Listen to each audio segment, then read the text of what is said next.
से नाम दे दिया गया है, विशिष्ट शिक्षक। हम चाहते हैं कि स्कूल में बहुत सारे कैटेगरी न बने। जब आप इनको राज्यकर्मी बना रहे हैं, राज्यकर्मी की सारी सुविधाएं देंगे, तो विशिष्ट शिक्षक क्यों?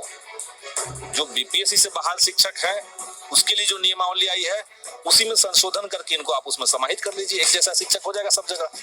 तो विशिष्ट शिक्षक न हो यह नियमावली में। तो एक बात बहुत साफ है कि बिहार सरकार ने बिहार के लाखों नियोजित शिक्षकों की मांग मान ली।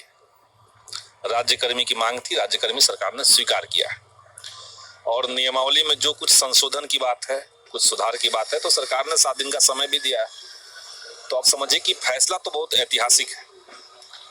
जो पिछली सरकारें कह रही थी कि भगवान भी अगर जमीन पर आ जाएगा तो इनको राज्यकर्मी का दर्जा नहीं मिलेगा, लेकिन महागठबंधन की सरकार ने राज्यकर्मी का दर्जा दिया। तो सबसे पहले तो हम सरकार का आभार व्यक्त करते हैं इसके लिए। और दूसरी बात, परीक्षा उसमें ज्यादा महत्वपूर्ण नहीं है। महत्वपूर्ण ये है कि एक अलग से नाम दे दिया गया है, विशिष्ट शिक्षक।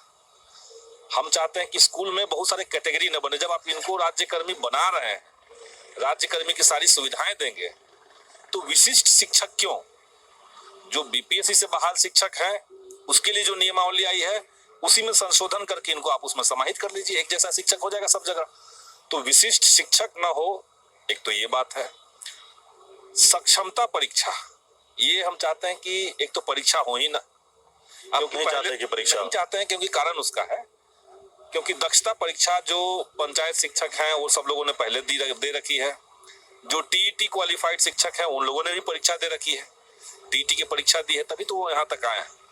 तो सब लोग कोई ना कोई परीक्षा दिए हुए हैं। उसके बाद कई बार ट्रेनिंग उनकी हुई है, समय समय पर ट्रेनिंग होती रहती है। तो सक्षमता परीक्षा हम तो चाहते हैं कि ना हो, लेकिन अगर सरकार का तर्क है कि कोई कानूनी अड़चन है, कानूनी बाध्यता उनके लिए अगर है, तब आप चलिए परीक्षा ले भी रहे हैं तो उसमें 3 टर्म का अनिवार्यता खत्म कर दीजिए कि 3 बार में अगर पास नहीं किए तो आपको निकाल दिया जाएगा। ये चीज खत्म कर दीजिए और इसको सक्षमता परीक्षा के बजाय इसको डिपार्टमेंटल एग्जामिनेशन, विभागीय परीक्षा कहा जाए।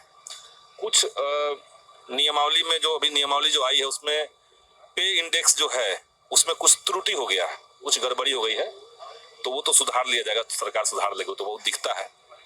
तो ये सब तमाम सुझाव को लेकर के हमने सरकार को जमा कर दिया है और हम उम्मीद करते हैं कि उस पर सरकार काम करेगी। नहीं, आपको लगता नहीं है कि अभी भी कुछ जगहों पर जो शिक्षक हैं वो पढ़ाते नहीं है और कई जगहों पर जो बच्चे का शिकायत आता है, कई जगह पर हम लोगों ने भी इस चीज की पड़ताल की है, ऐसा नहीं लगता है आपको? कई जगह कई सारे विधायक हैं जो अपना विधायक वाला काम नहीं करते हैं, कई पत्रकार हैं जो पत्रकार वाला काम नहीं करते हैं, कई सारा पुलिस कर्मी है जो पुलिस वाला काम नहीं करते हैं।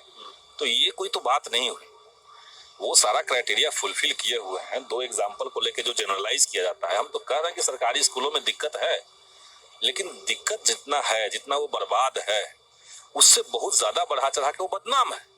और बदनाम है तो उस खास कारण से बदनाम है ताकि गांव देहात के जो गरीब लोग भी हैं वो भी अपना पेट काट करके अपने बच्चों को प्राइवेट में भेज दे, सरकारी में कोई भेजे ही नहीं।